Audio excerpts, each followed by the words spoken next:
Right, just before we crack on with this episode, just a quick word about our sponsor, KS Civils and Groundworks Limited, based in Leeds. They have over 296 years of combined experience in civil engineering and groundworks. Led by Director Carl Smith, their team is known for honesty, reliability and commitment to the highest safety and quality standards. They're proudly ISO accredited and fully CHAS Elite accredited. No matter the size of your project, KS Civils and Groundworks delivers professional, trustworthy service you can rely on. To learn more, visit kscivilsandgroundworks.co.uk.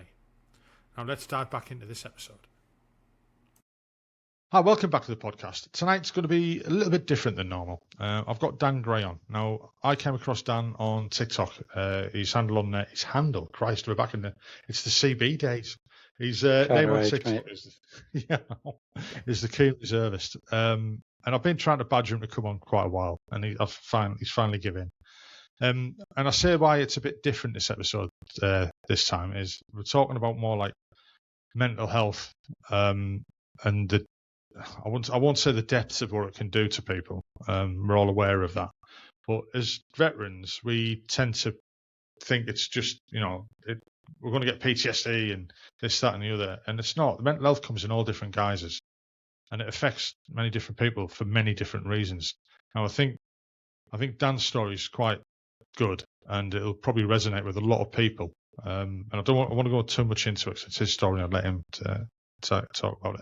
Anyway, Dan, welcome to the podcast. I hope you're well. Yeah, thanks, mate. Thanks for having me. I appreciate it. You didn't badger me that hard. It was all right. Yeah, thanks for giving me the opportunity. Obviously, I throw out a lot of stuff online that's sort of all joke and bants. But, I don't know if you've seen any of my TikTok lives. So I'm often talking about my sobriety, issues with narcissistic partners and sort of the mental health side of things. And I've got a lot of DMs going with good people at the moment, just trying to give back a little bit after sort of getting myself sober, and the assistance that was given to me by strangers, sort of paying that forward is quite important to me. So doing something like this and putting my story out there is just something small I can do if it helps one person. Yeah. That's for the better. So I'll just jump in there. I just want to say something. The thing about the narcissistic partner, you see, I've never come across a real narcissist, really. That probably means I am one. I don't know. But what I haven't come across is, how would I put this, until recently, is how it affects the male part of that partnership. See, normally people focusing on the lady and it's the guy who's a narcissist, but I'm starting to realise there's a lot of it the other way around as well. Yeah, it's sort of a weird situation for me because I don't seem to get upset with things people do to me. It's that relationship involved a child, right? And the way it affected my kid is what I struggle with the most. Yeah. But whatever you do to me, I'll sort of just brush myself off and get on with it. But what I find unforgivable is the abuse that happened to, the most precious thing in my life, and that's what I've really struggled with over the years. Right, so if we want to jump in, and if you just want to, explain to people who you are, which you already have done, really, but just give us a bit about your upbringing and then your journey through life to where you are now. Sure. I mean, it's important for the context of the story, I suppose. I mean, it's like a AA at the start of every meeting. Whenever someone's going to share, they always ask you to look out for the similarities in the story, not so much the differences. So I think giving that little bit of background sort of helps give a bit of depth to sort of where I'm coming from. So yeah, it's worth starting there. I think childhood was good, to be honest. I mean, my parents divorced, but that's a pretty standard story. When I was 10, obviously that was a struggle at the time, not having any life experience and not having close friends that had gone through similar. I had to sort of navigate that myself. As the older of three kids, I sort of felt like a bit of a father figure at times. There wasn't any horrible abuse or anything growing up. I had a good childhood, loads of experiences. Everything from my shooting to go-kart racing to ballet. Karate. My mum really pushed us to do everything we could with the limited resources we had because we weren't a rich family. I grew up on the estate. But yeah, I mean, being a really weedy kid, trying to make my own way in the world. You know, I can't fight back. You know, I was lucky I was good at running, because I got out of most fights by knowing my way around all the back alleys and that of the estate, and where I could, you know, fit through where the bigger kids couldn't follow me. Do you know what I mean?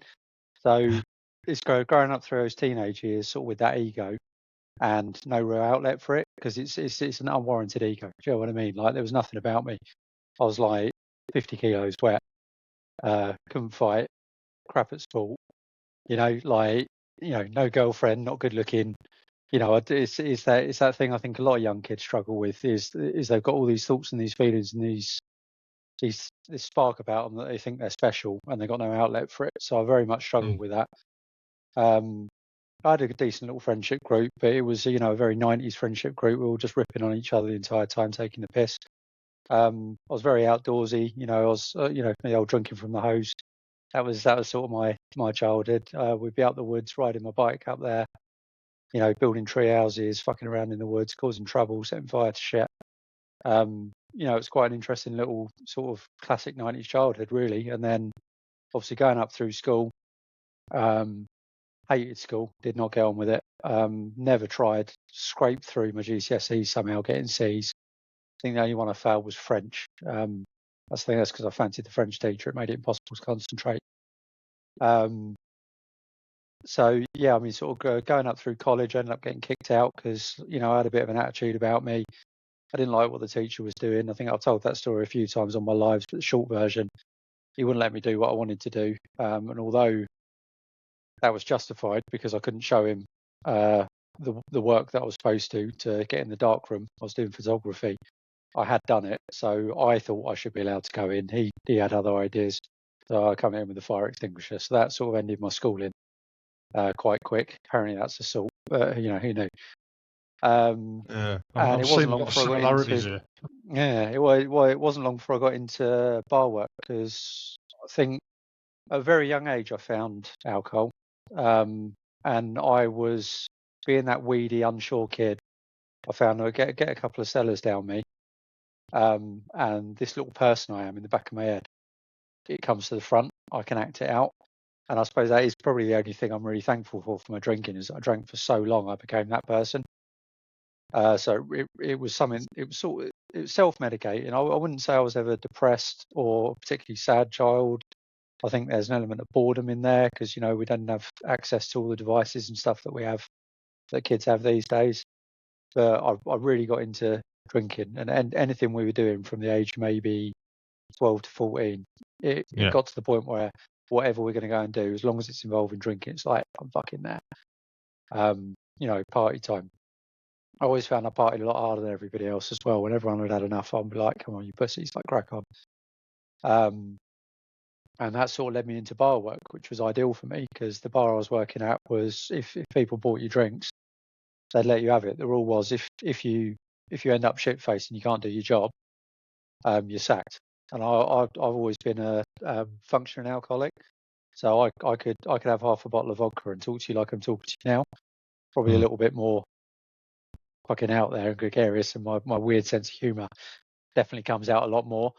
But being functioning, I was able to hide it quite well. It was doing the bar work, I started to think, what the fuck am I doing with my life? So I was looking at joining the army at 19. So I went down to the local centre. They were paras, so they were pushing me towards paras. I didn't know anything about it at the time. And looking at the person I was back then, I actually think if I had gone through with it, I wouldn't have made it through anyway. So it's probably a blessing in disguise. The reason I didn't go through with it is the girl I was seeing for 2 weeks, she was pregnant. So I couldn't see how I was going to reconcile being a young father with no prospects and, you know, deploying 6 months of the year or whatever, even getting through basic training. How was I going to do that with, you know, a baby on the way? I couldn't see how I was going to do that. So I never went back to the recruiting office. And that is when the real difficulty started. It didn't take long for me to realise this girl was a bit of work. And we actually broke up because I thought she told me she had miscarried. That was the first big lie that I got. That was the first maybe clue that she was a narcissist, was getting all the drama of having miscarried. And then I just went back to bar work, and I was working the bar one day, and a chubby girl that I didn't recognise came over and handed me a note, which wasn't unheard of. I used to get weird little teenage girls offer me their number over the bar, semi-regularly, just because you're like you're one of the only barmen at this bar. You're a very minor celebrity. Do you know what I mean? That would happen now and again. And it was her saying, "I haven't miscarried. We need to talk about this." So yeah, I just dropped what I was doing, left the shift, went over and talked to her, and we started the relationship up again.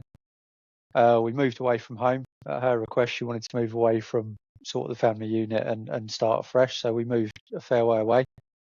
And yeah, probably the worst year of my life. I really started leaning on the alcohol. We now had a baby. I was doing all the cooking, all the cleaning. I was working 50, 55, 60 hours a week to pay the bills, really having to watch my costs on food. My priorities were the kid. So it was feed the kid, keep them clothed, keep them warm, get up in the night and comfort them and do everything that I needed to do as what I thought a decent father needs to do. And the whole way through that, I was massively abusing myself. Obviously, with her not pulling any of the weight, shouting postnatal depression every single time I asked her to do anything, it got to the point where I burnt out pretty quick. I started leaning not just on alcohol, but other substances. Found it a lot easier to get up in the morning if I could go to the bathroom and have a quick line before I jumped in the shower. And that was a flirtation, I'd say, with drugs. That was never really my addiction. My addiction's always been the alcohol. That came to a head. I mean, I can't tell you every horrible story there, but it's your typical narcissistic partner story with the love bombing and then the abuse and the shaming and the threats. It's just constant psychological barrage that leaves you in a place where you do not know whether you're coming or going. And you just settle into this weird routine of, I know I don't like this, but I have to do right by my family. That's what a man does. A man does right by his family. Suck it up. Time will fly by. The kid will be 18. You can get the fuck out of it. So, to not go into all details about everything that went on with that, just take my word for it, weren't great. We eventually broke up. There were so many breakups and get back together. It's pretty typical of a narcissistic relationship, to be honest, especially when there's a kid involved, because it draws you back in. I think that one was cheating. I can't remember, but no, I think the first one, I had a full-on breakdown. We moved back to my mum's house. She didn't like it there, so she took the kid and didn't tell me we were broken up. I just worked it out over the months that we were broken up. But yeah, there were loads of coming and goings with the breakups and stuff. And like a mug, always coming back thinking things were going to be different. Seeing her with other people and thinking, okay, she's got her shit together now. And being hugely jealous that other people are getting the best side of her. So it's like when the opportunity arose to go back, it's like, cool, I can now have like my nice family unit, have that nice life, and it always descend back into chaos. That all came to a head. I think part of the social media that I'm doing is I've always sort of flirted with the idea of doing acting. I was on my first acting job that I ever got, Southern Railway, back when that was a thing. It was a training scenario for some new, I think they called it the Key or something. I think that's still in use now. So I'm in the training video for that. If anyone works for where the Southern Railway is now, you might see me on that. I've seen him before. Much younger version of myself. I played Greg. But I'm trying to shoot this scene, and my mum's trying to pick up my daughter from my ex's house, and all the doors and all the windows are open, and all the lights are left on, and no one's home, and there's loads of belongings left there, and we don't know where they are. And by the end of the day, we've worked out that my ex has absconded with my kid, and they're not going to tell me where they are because apparently I'm an abusive partner and I've done all this heinous shit. and the police have been told that if I could try and contact them, blah blah blah blah, all this horrible shit. So That's such a familiar story. a year It really of is. trying Yeah. to track them down, and 10 grand in private detectives and what have you. We track them down to Cornwall. This is a year later now. We're at court, and long and the short of that story is load of lies told in court, a load of stuff about me being the cheater and me being the awful person. The kid ends up getting left with her down in Cornwall, and that starts. I mean, maybe you all want to come on your podcast. That started the worst 6 years of. I should explain there. He was my daughter. He's trans, so he transitioned a few years ago. He's now my son, just to avoid confusion. So he had a really bad 6 years. All of the abuse I was suffering times 10, because it involved physical stuff as well.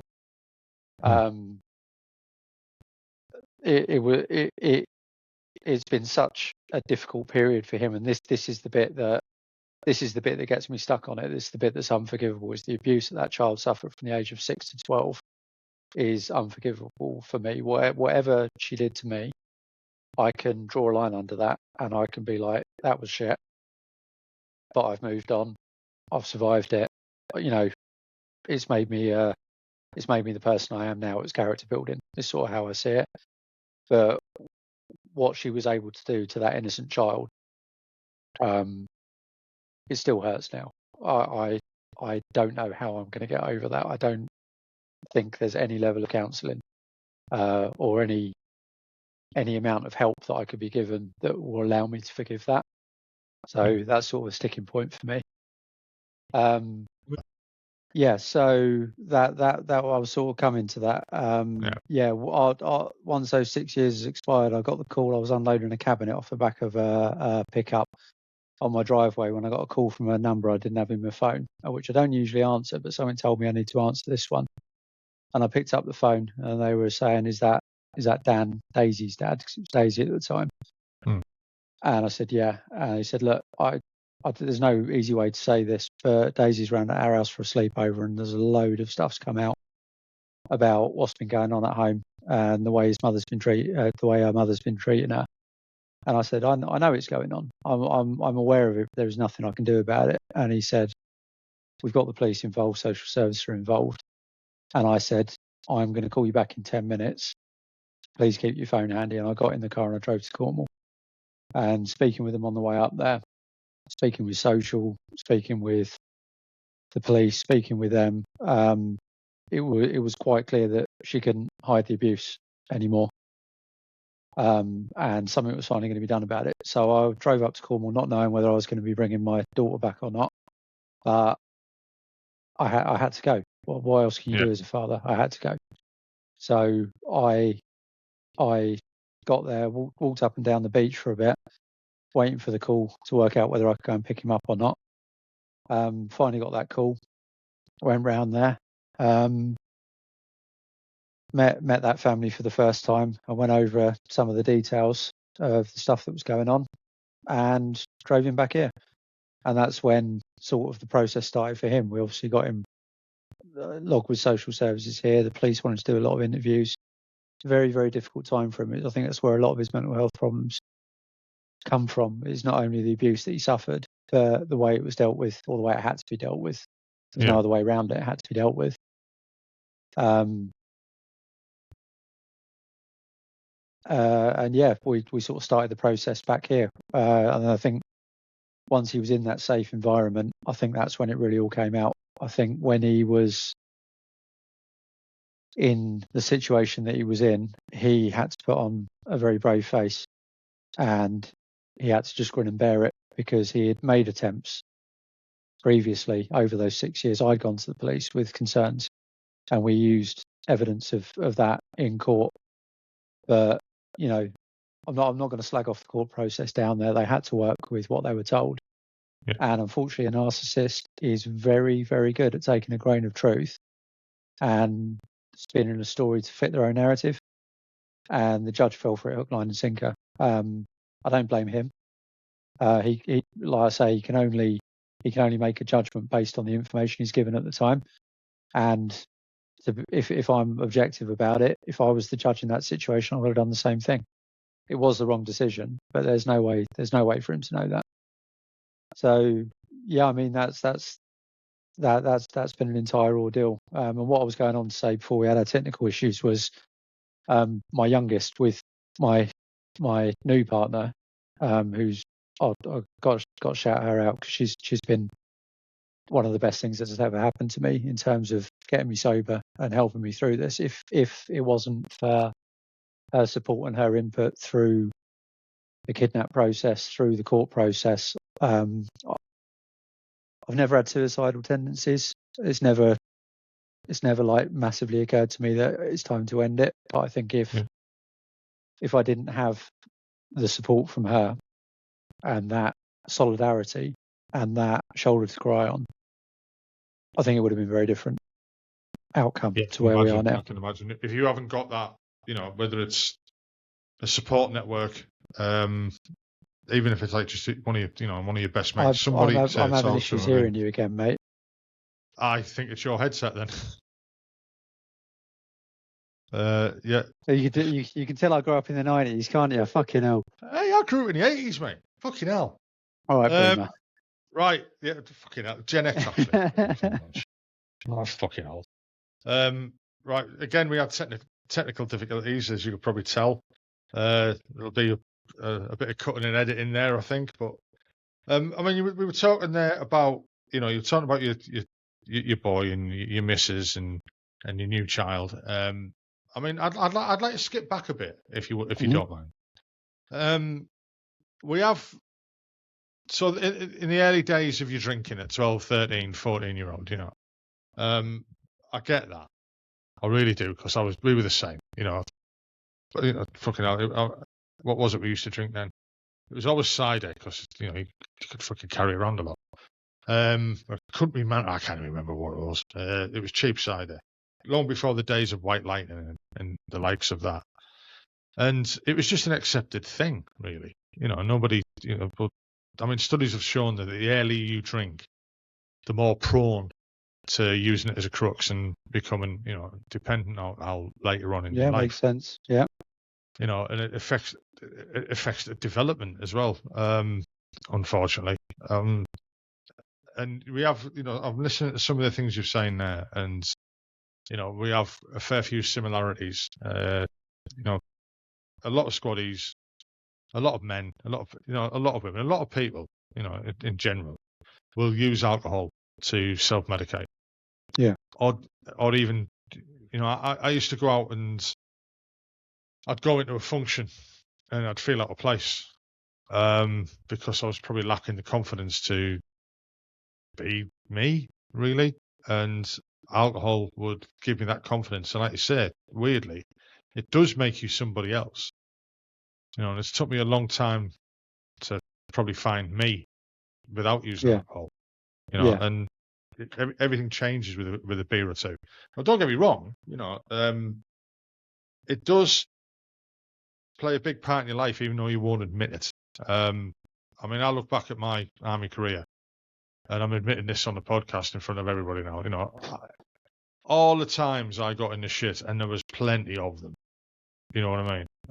It was down to beer. It was down to fucking doing something stupid or being an ass or fighting or whatever. And there's a cliff, isn't there? You're using it as a bit of social imbrication, and everyone's getting a bit merry together, and it's sort of bonding. It's like a team bonding thing, and that. Yeah. But you reach the edge of this cliff where now you're just drinking because you're drinking, and that's when the shit happens. I mean, I wouldn't say I've had dark days on it, but I think we all have. We've all looked at ourselves the next day and thought, "Oh, I'm going to give that a fucking miss." Or you can't remember what you did the night before. I was a functioning alcoholic. I could always remember. I've been walking home from town, and my body will not stay upright. I'm falling in the road. But my internal monologue is, "What the fuck is wrong with you? You're a piece of shit." Like trying to talk to the bus driver, saying, "I've lost my bus pass. Please, I'm scared I'm not going to be able to make it home. I'm like 4 miles from home, and I'm doing about a mile an hour, because I'm falling in the road, propping myself up. Well, everything's going that way. Like gravity's just fucked, and I have no control over my body. But my internal monologue is like, "You piece of shit, just pull yourself together." You know, I know I'm a little bit jealous of people that can black out drunk because they've got an excuse. I always knew what the fuck was going on, so it's a bit more difficult. I could sit there and cringe at all the stupid shit I said and all the silly things I did because I could remember it all. I mean, thankfully, I don't remember some of them, and they might be the really bad ones. You know, I mean, it's a weird thing, alcohol. I mean, I've never done drugs, so I don't know about, you know, how that affects you and everything like that. But with alcohol, do you get the guilt afterwards? I suppose you do, and that's just, you know, you think, fucking hell, I'm not going to do that again, or this, that, and the other. But I've seen it with other people, and I've got close friends who, you know, have suffered with it. You know, I mean, the World Health Organization, I don't know if it's still true what they say, but they used to say that an alcoholic is somebody who's socially, psychologically, and physically dependent on alcohol. And that could be a lot of people. And like you say, functional alcoholic, there's very different levels. You know, some people wouldn't consider themselves to be an alcoholic because they only drink on the weekend. Yeah. But how many times do you not drink on a weekend? Yeah. I go what you're saying. Somebody can go I just need a Freudian slip there as well. Somebody can go all week, you know, school nights, not having a beer, but come Friday night, Saturday night, they're on it. You know, and I've often said to people that, you know, I'm open and honest about my alcoholism because it starts some really good conversations with people that think they might have a problem.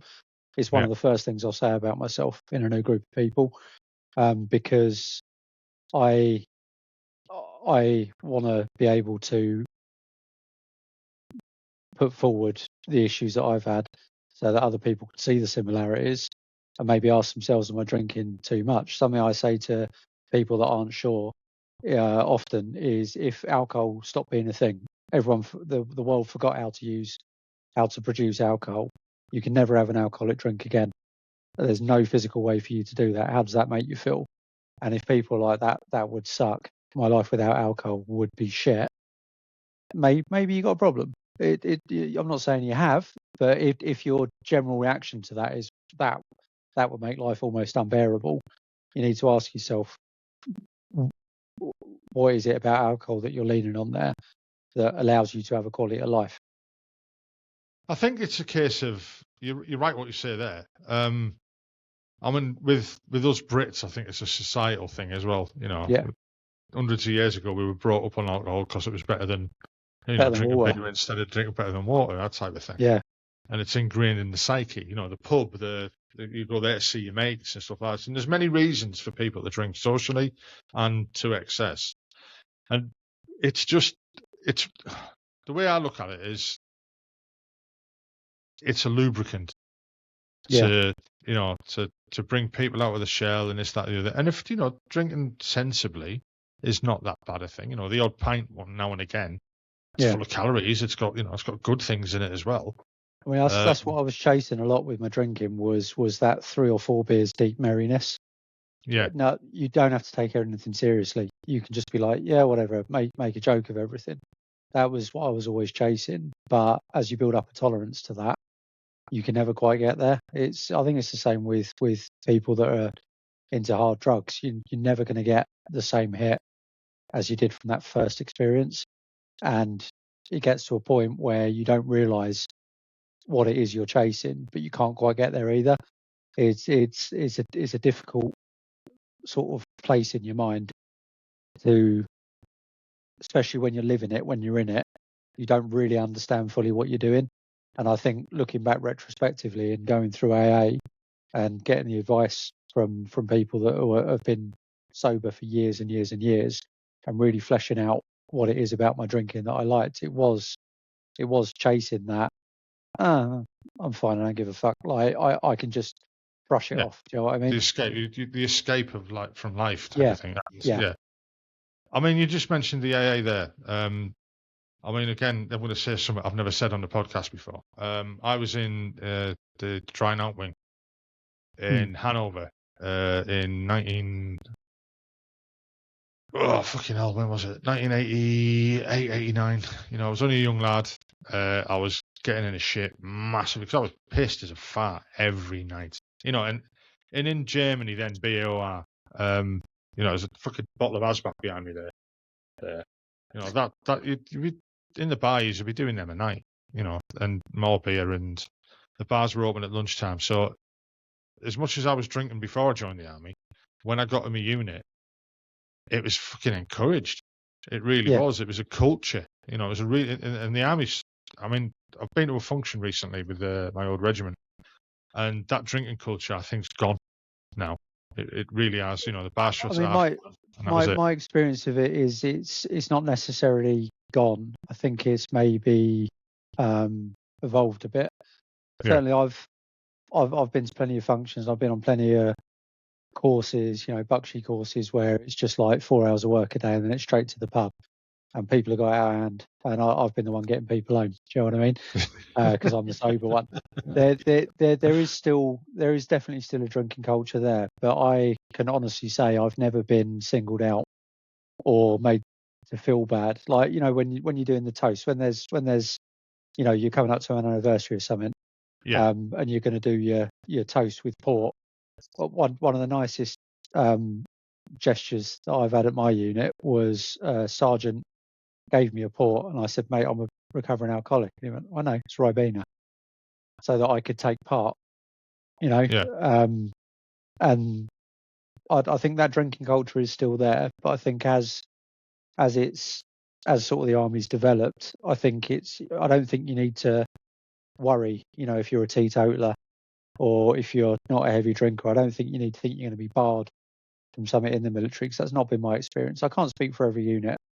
I can't speak for every cap badge and everyone all over the country, but my experience of not drinking in the army has actually been quite positive. I mean, it's a good thing. It really is, in my view. It's a bit strange coming from my background, really, because there was spent a lot of time in Germany, and I said in the early late 80s, early 90s, especially in Germany, it was just fucking beer all the time, and I think it's a societal shift as well. The young ones aren't drinking as much as we were at their age. They're getting their kicks off video games. Yeah. Don't get me started on that.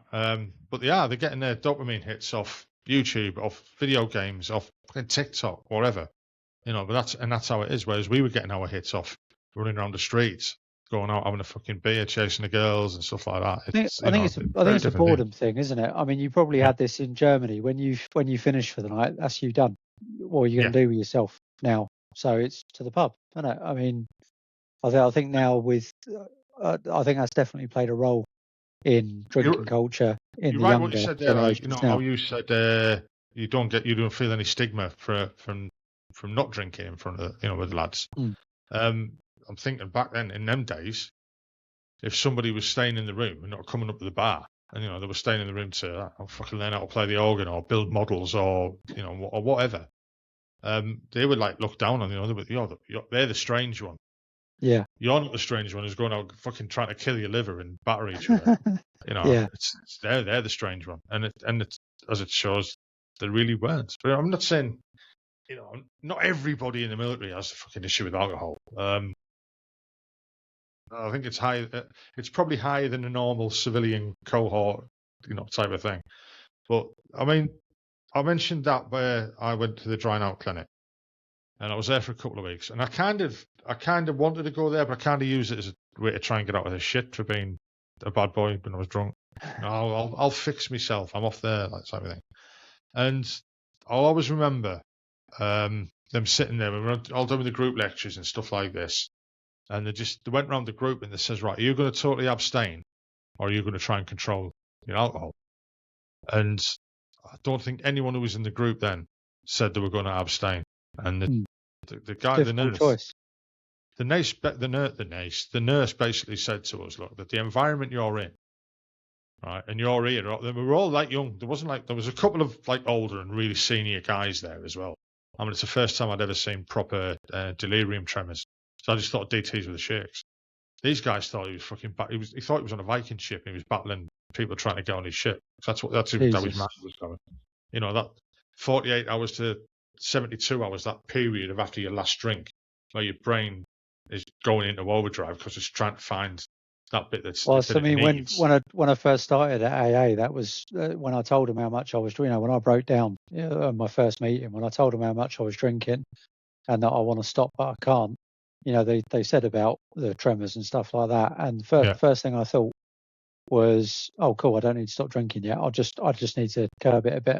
And then fast forward to 6 months sober.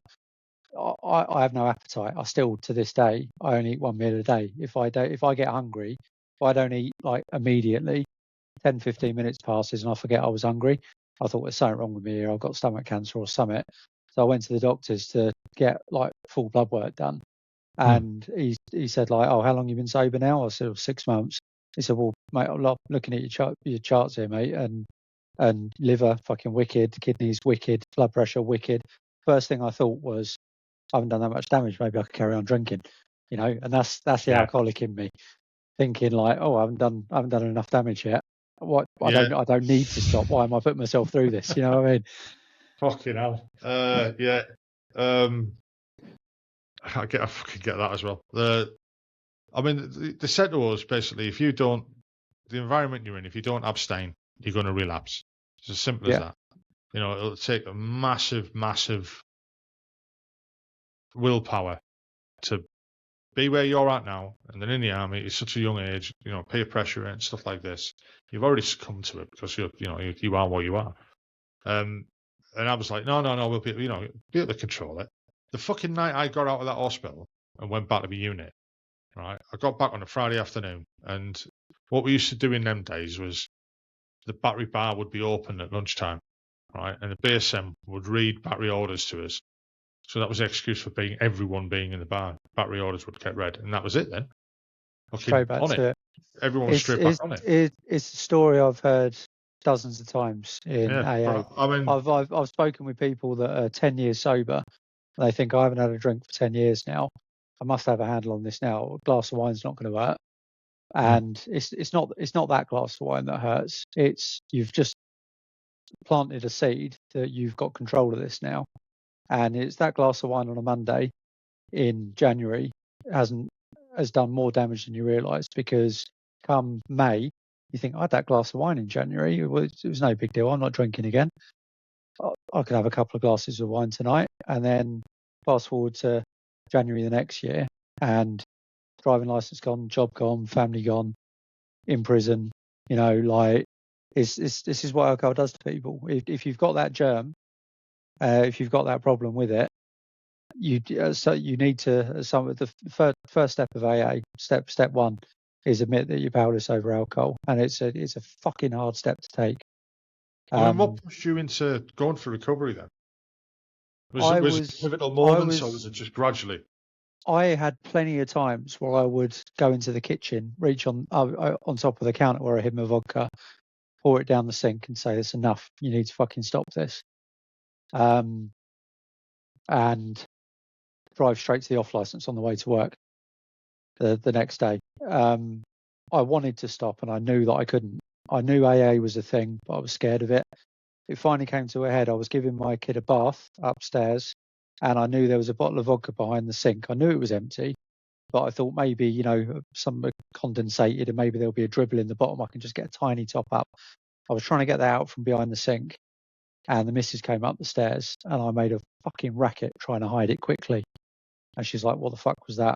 And I just said, "There's a bottle of vodka behind the sink. It's empty. There wasn't anything in it." And she said, "I am not going to deal with this anymore. I know you're sneaking drinks. Your 2 beers we've agreed you'll have on an evening. Don't get you this drunk. I know you're sneaking drinks, and I've heard your car rattling when under your car seat, all them bottles rattling, and it needs to come to a head. If you're not going to go to AA, you're going to have to find somewhere else to live." And having already lost a kid to my ex-partner, I thought I don't want to be a weekend dad again. I did that for a long time as well, through the breakups with the narcissistic partner. And I said, I'll go to AA. I'll go to AA. and I found a meeting in my town locally, and it said it was closed. So I was like, oh, wicked. What I'll do is I'll drive there, I'll go to the pub, get trolleyed, and I'll come home and say, look, it was closed. I'll try again next time. I didn't realise closed meeting meant that was just for alcoholics.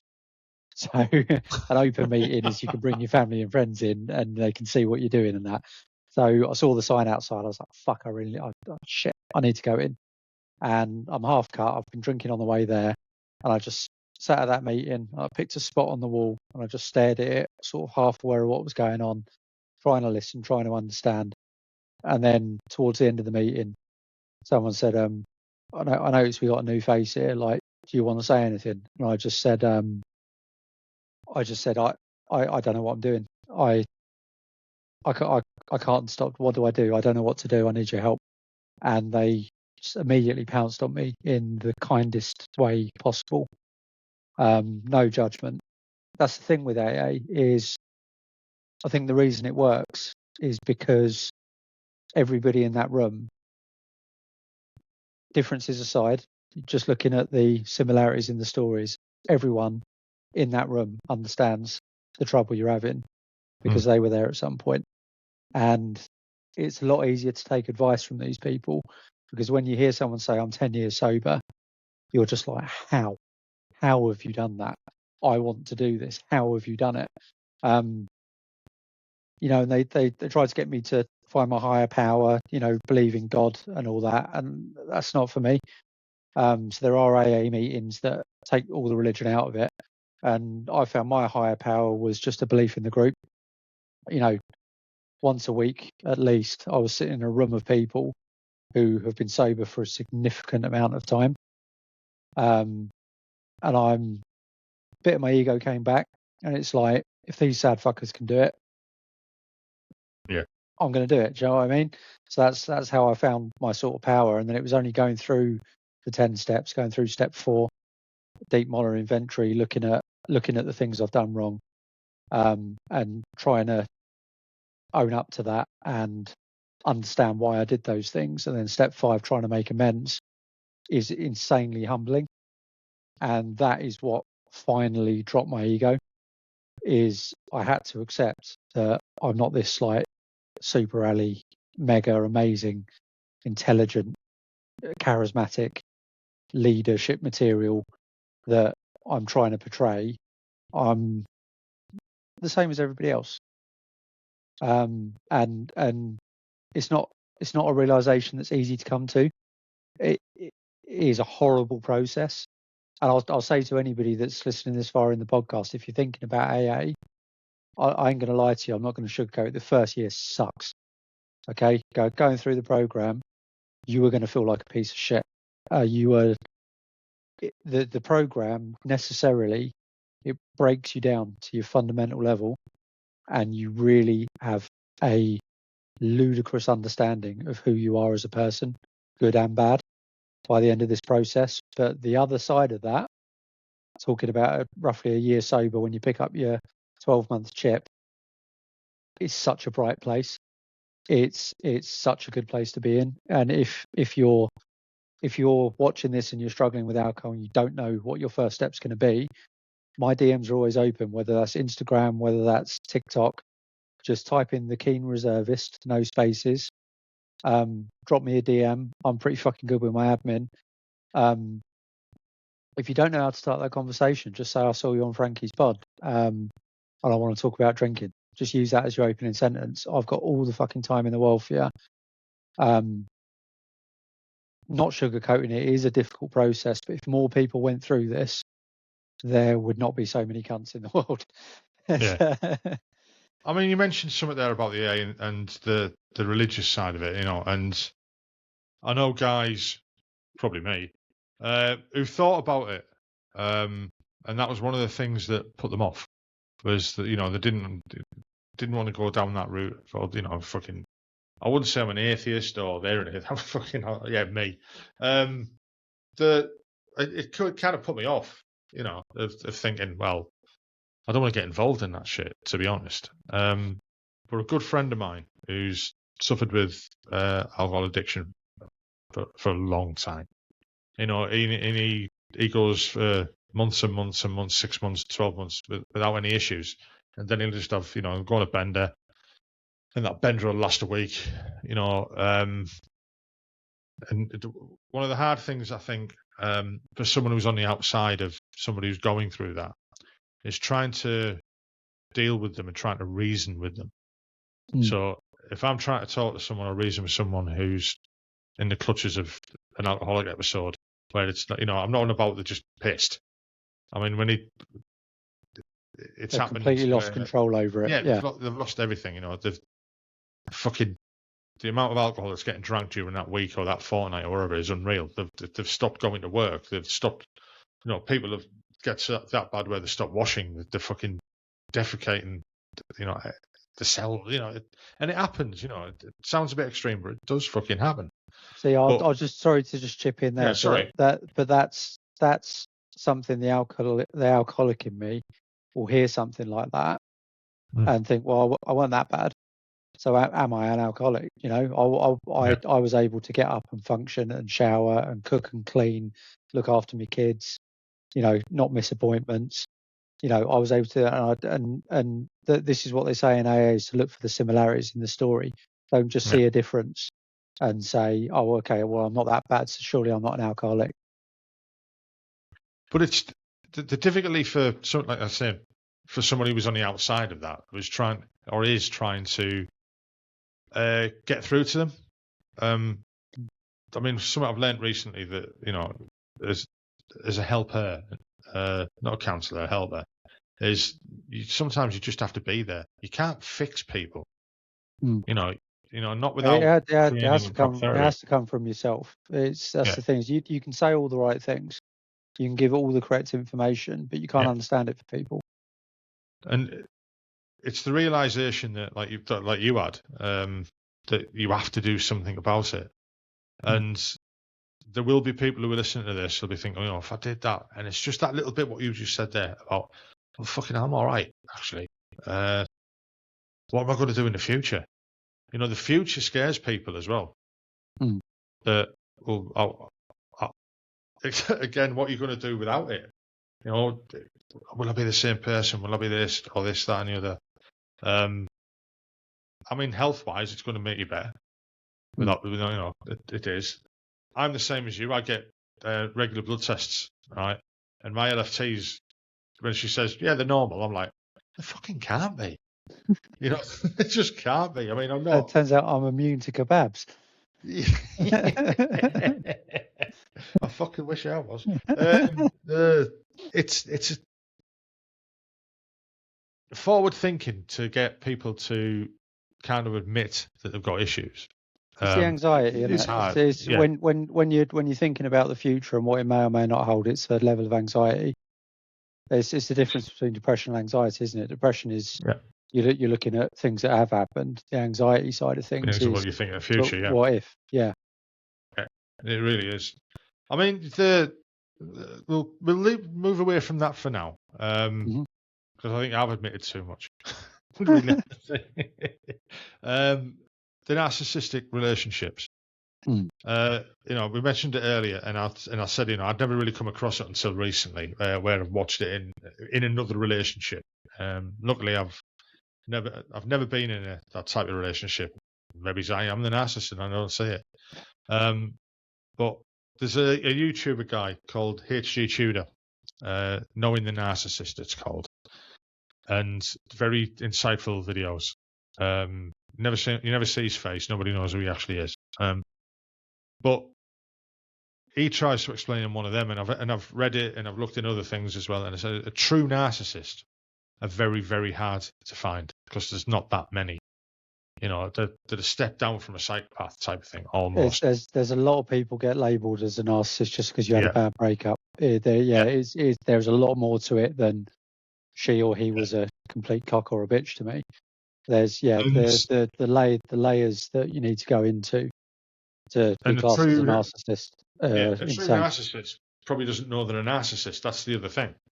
I don't know whether it's something. I think it's that veneer that they hold themselves in such high esteem. Yeah, maybe it is hard for them to spot it. Yeah, in they themselves. believe their own hype. They believe Yeah, in themselves so much, or whatever. yeah. But I mean, that must have been fucking awful. I've seen the other side of it with a friend in the last 12 months or so, and the story sounded really similar to yours. It involved court cases and this, that, and the other. And I mean, thankfully, they got to find out what she was really like, and it worked out quite well for him. But I seen what he was going through that period, and it fucking wasn't nice because he was crushed.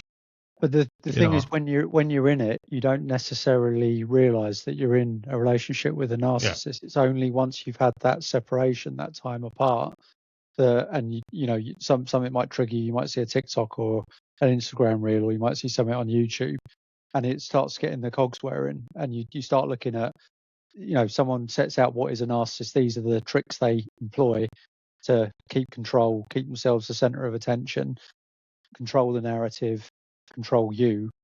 It's when you start to retroactively look back at certain situations and things that happened in your life, you start to think, fuck, was I in a relationship with a narcissist? I mean, what absolutely drove it home for me was when she had her new husband banged up for fucking hell. domestic abuse. And then it's like, okay, this is clear cut now. Like, I was already seeing the traits, and I was classing her as a narcissist, but seeing that she's continued the cycle, she's perfected the cycle over various partners. When I met her when she was 16, she said she was 18, but when she was 16 and I was 19 when we met, I was one of the early iterations of her control over another person, and seeing how that developed with each new relationship and how it became perfected to the point where she completely destroyed this other bloke's life with no remorse at all, because she's the hero. She's the only Yeah, human being on the planet. It's scary to see, and like I say, I'm not upset by it because of what I went through. It's the effect it had on the people that I care about that really hits me. Like if you just take the worst things that have happened to me in my life, which are not as bad as things that have happened to other people. I haven't been blown up. I haven't been, no one's like stabbed me, or no one's like, yeah, divorced me or done all these things. But the worst thing that ever happened to you is the worst thing that ever happened to you. It doesn't matter what happened to other people. Yeah. So if you just put down on paper the running of my life up to now, I've got a kid with depression who's trans. I've got a disabled kid, heavily autistic. I've struggled with alcoholism. I've struggled with my ego and my teenage years. There's probably more to it, but when you look at that on paper, you think, how the fuck is this guy still functioning? And I can honestly say I am still functioning because of what I've been through with AA, taking the ego out of it, being able to look at things objectively. I don't think I've had a bad life. I've had some horrible shit happen to me, but it doesn't affect me because I'm now in a place where I'm able to look at things objectively. What did I do wrong? What could I have done better? I can't change it. What happened happened. I'm not living in depression. I'm not living in the past. I'm very excited about the future. I'm looking at picking up my acting again. I'm looking at starting my pod with my boy Stretch. I get to do cool shit like chat with you, mate. Like yeah. I'm excited about what I have to come, and that is a place that I wish more people could be in. You're right. What you say there about depression's looking at the past and anxiety's worried about the future. Have you ever, through the period of your darkest periods, thought you needed therapy or anything like that? Because I mean, it sounds like you've just self done it. I know the AA's helped you do that. For the alcoholism. I've been offered a lot of therapy. I feel like I've been I feel like the offer of it was enough. There are things that have gone on that I don't know where to start picking those apart, and I need to admit to myself, with no ego, that there are things that I struggle with where if I ruminate on it and let it keep going around in my head, it is going to become a problem. but I don't know how I would interact with therapy at this stage. I think where I am now, I think is healthy enough to cope. I can be a dad. I can sort my work commitments out, and I got free time. I got free time to talk to you. I'm going to do my super early cool shit with the reserves. My life's not perfect. There's things that I would like to improve, but I know how bad things can be, and I'm not there anymore. And I'm so thankful for that. To go on to the reserve stuff, getting sober and always having that interest in the army and always wanting to do it from a young age. I was running up and down my road doing like French clearing with my mates that we used to knock for in the 90s. Like I've always been into military shit. And I've always had like a dorky interest in it. Not enough to like get really into tanks and aircraft and shit like that. But I've always enjoyed my shooting. I've always enjoyed physical activity, and I've always wanted to do the army stuff. Yeah, I've always wanted to do the army stuff and getting sober, getting my kid back. You know, getting the diagnosis for my youngest and getting assistance with his schooling and things so that he doesn't have to go to mainstream. When COVID hit, and I left the horrible job that I was doing, the horrible, stressful, nasty career that I was in, and I was looking for work. My partner said, like, you're really into your military shit. You love all that. Have you thought about the TA? And I went on the internet and I saw TA wasn't a thing anymore. So I said, TA's not a thing anymore, but I still want to apply. And she's like, the work you've done, you know, I'll always support you. And I put in an application for the regular army. It was only having decent conversations with my candidate support manager, getting to know him and him getting to know me, probably on a semi-unprofessional basis. We were quite sort of chummy.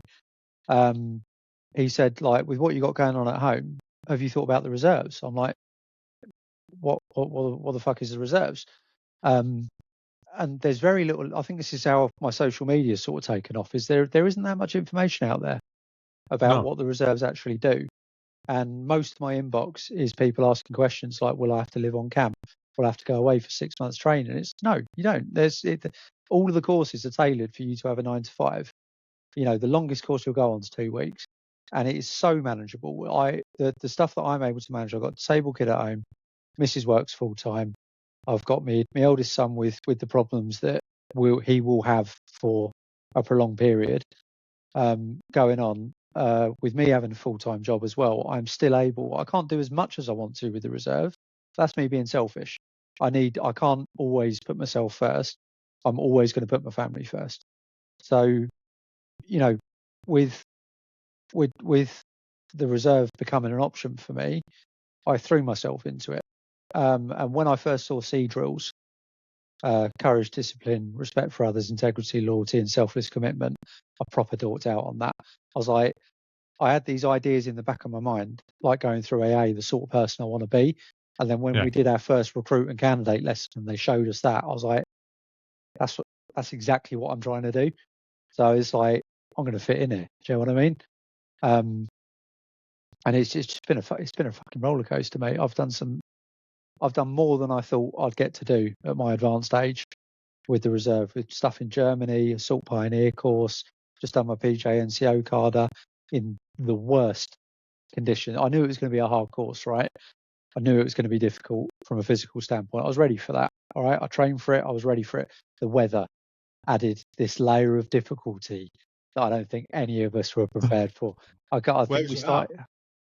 My alcoholic brain, my short-term memory is pretty shit, but I think we started with 40 and we ended with 15. Yeah.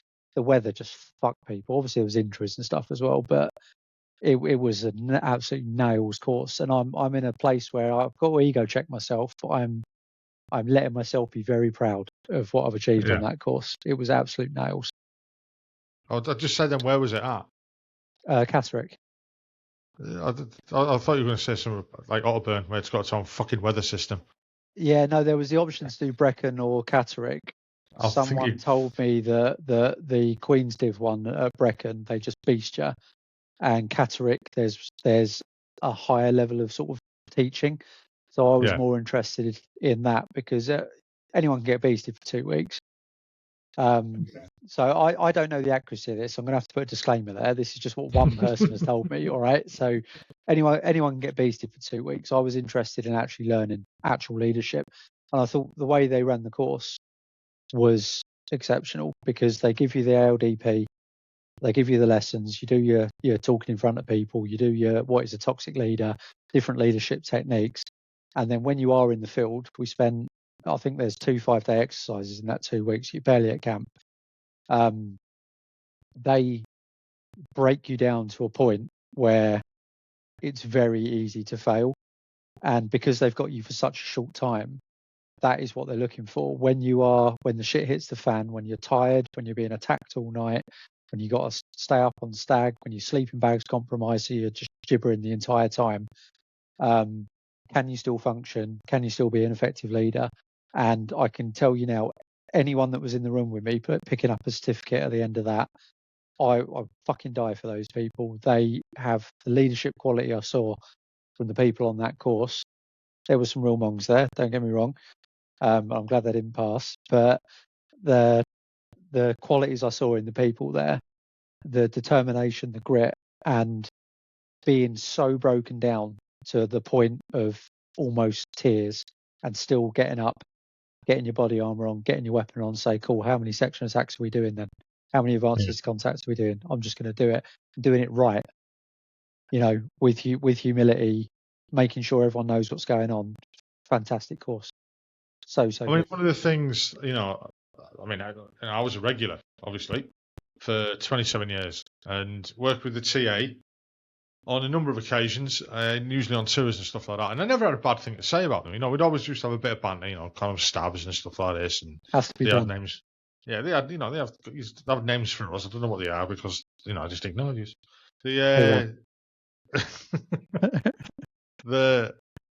Honestly, I've never worked. This sounds a bit condescending, but I've never worked with a bad one. You know what I mean? We want to say I have respect. Yeah, we want to be there. Yeah. Yeah. And I was listening to a podcast the other week, and they were talking. It was talking to a TA guy, and it was the guy who was interviewing. Said, because he went to be a PSI in the last couple of years of his career, and he was a PSI at a regiment, and he was saying you've got to remember these guys are coming in. Maybe they come in once, twice, maybe 3 times a week. And they're doing a job. They're doing the 9 to 5 and then coming here to train. They're doing the 9 to 5 all week and then spending a weekend, at the unit and getting beasted, or sometimes doing not a lot, but that's the same as a regular army. I've lost count of how many times I've gone to work and just done nothing all day. Just stand with a Britain or whatever. Wait for, on and off the bus. This, you just, sometimes there's fuck all to do. And we're quite good at doing that, to be honest, or making ourselves look busy anyway. But you've got to take, if I had a hat on, I would take it off to you, to say that, well done for being in the reserves. For me, I find it a bit strange, right? In that I don't understand. It's a weird hobby because it's a hobby that could get you killed. There's we understand the weight behind it, and I think this is why I can't speak for every unit, but I can speak for mine. The guys that I work with regularly, they keep themselves fit, they attend the lessons, they do their absolute best when they're out on the ground, so often in shit conditions, because there is that reality there that if the shit hits the fan, I'm not working in IT with the NHS anymore. Right. I'm being drafted. I'm going to be mobilised, and the regulars will go out and they'll do what they need to do. How long? Size of the British Army these days. How long's that going to last? And it is going to fall to me. And there's a lot. I think a lot of us are acutely aware of that. I mean, have we got enough people in the reserves? I don't think we have. It ebbs and flows. I think during COVID, a lot of people joined because they were furloughed and they've always had an interest in it. I think it's just speaking anecdotally. I'm not in recruitment. I'm not like, I haven't got the numbers in front of me or anything like that. Yeah. But just seeing attendance, you've had a natural sort of progression of people that have been there for a while, not coming in so much. Really keen bods that are like just want to smash out their basic training and get CIC done, so they can say they're fully trained. like coming up through the pipe. Well, I think there's a healthy number, but I think it could be better. One of the things I don't understand and I asked a guy who was an ex TA officer. I said, how would you bollock people? And he says, what are you on about? I said, well, fucking, in the old days, you'd probably get a fucking slap. Yeah. Yeah. And that doesn't happen anymore. You can't even shout at people anymher. I thought that was a joke, right? And I thought someone would take the piss with that, and I have on good authority that really, no, they're not allowed to shout anymore. And I was just like, fucking, what do you do then? Talk about it. I wouldn't say they're not allowed. Yeah. I've seen discipline done well, but anything you can shout at someone, you can say to them as well. If they're really not getting it, you can escalate. Yeah, but I mean, with the reserves and the TA at the time, you shout at someone, or you tell them off, or you make them, or you chastise them too much, or whatever. They'll just not fucking turn up again. Yeah, it's a risk. It's a risk. Yeah. But do we want those people?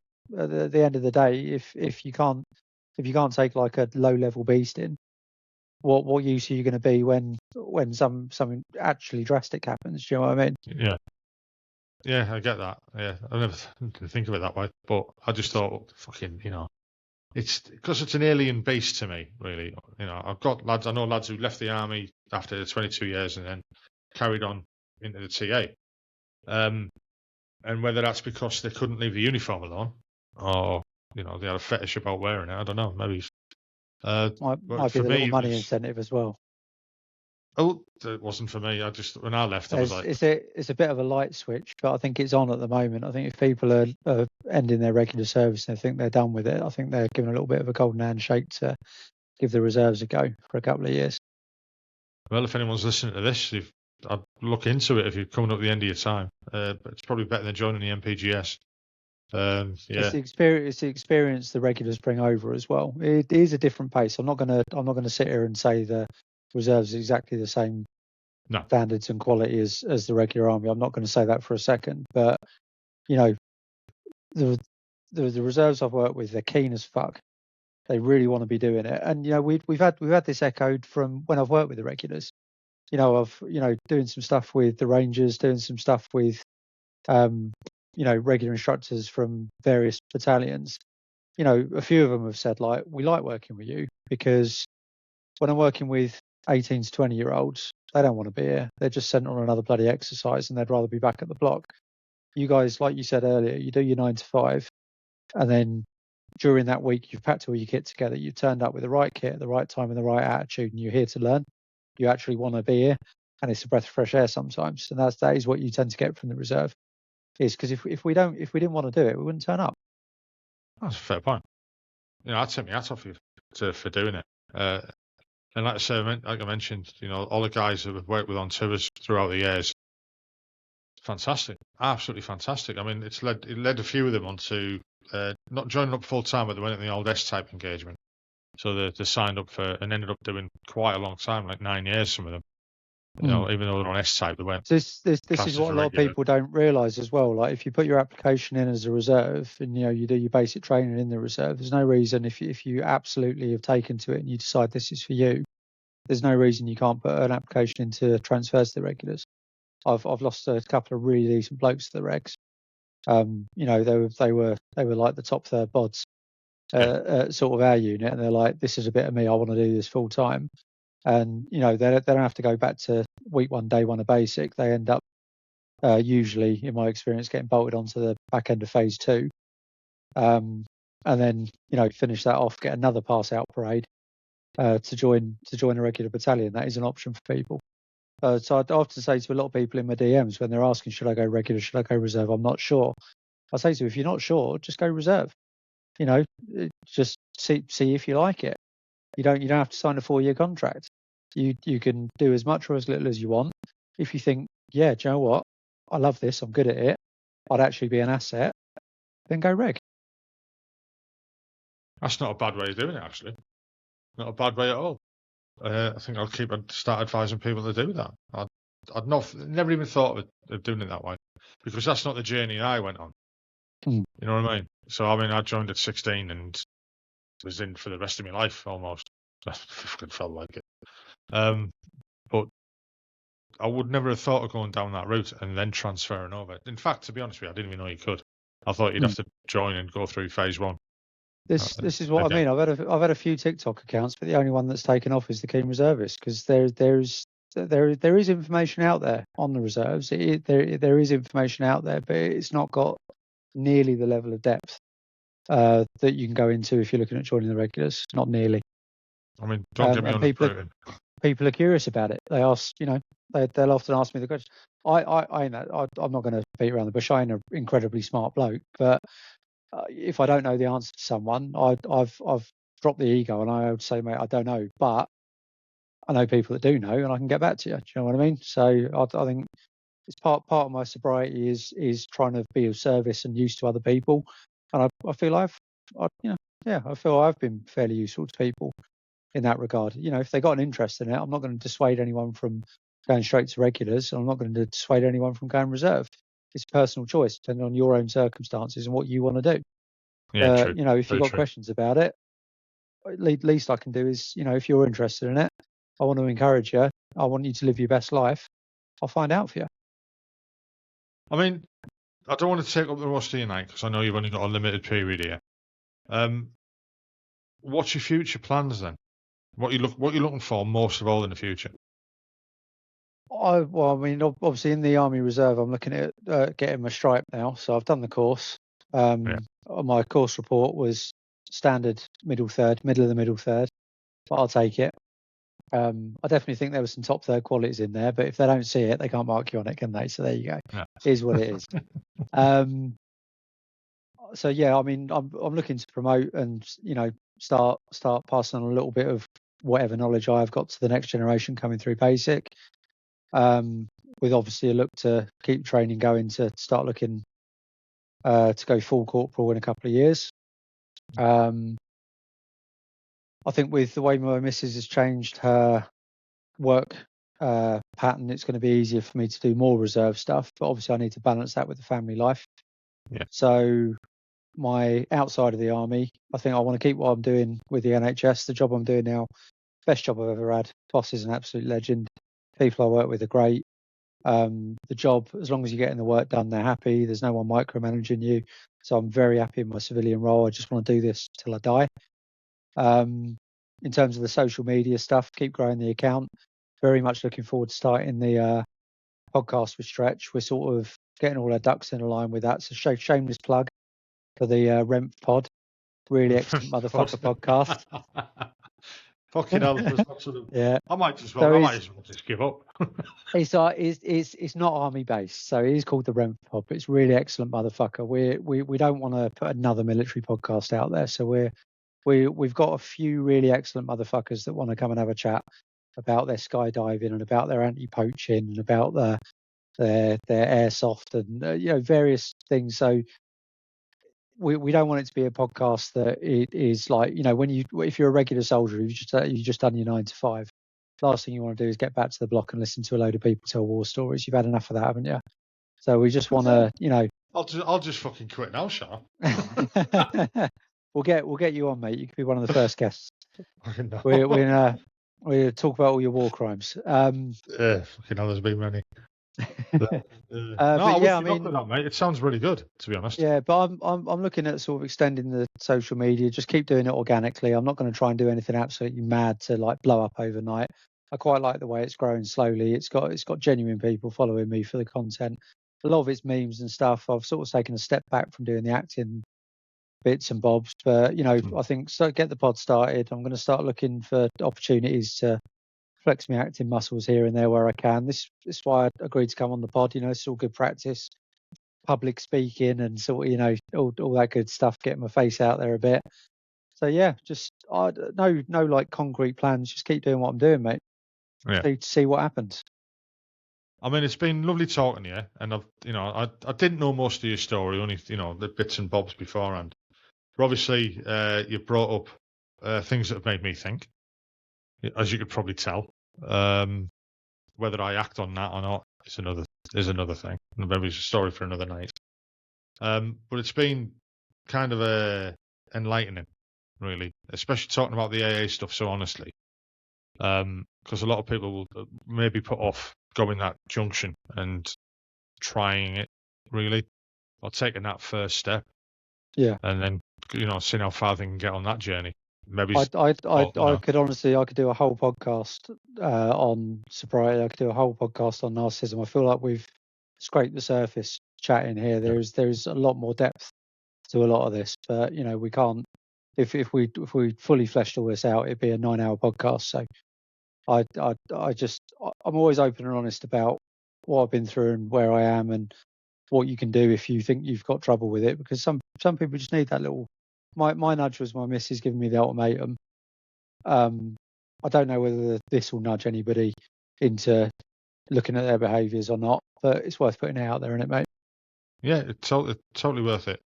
But like you said, you talk about stuff this on your social medias and stuff like that.